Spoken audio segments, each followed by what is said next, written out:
कहाँ से मिली है नाये भैया, कहाँ से मिली है ना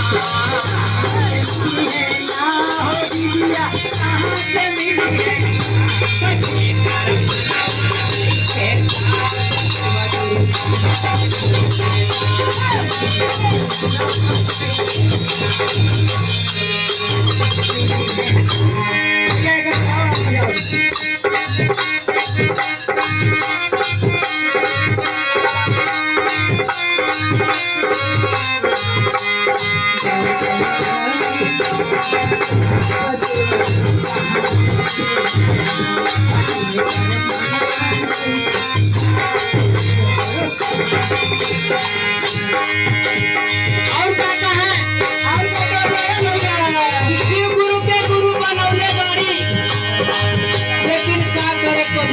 चर्चा कभी नमन ना करेगा।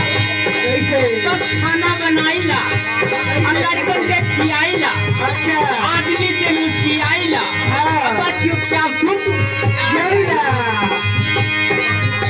आगे सोएला से खोवेला, जो जाने खाएला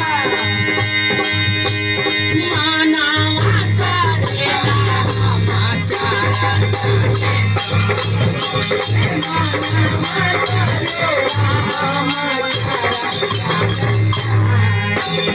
लेकिन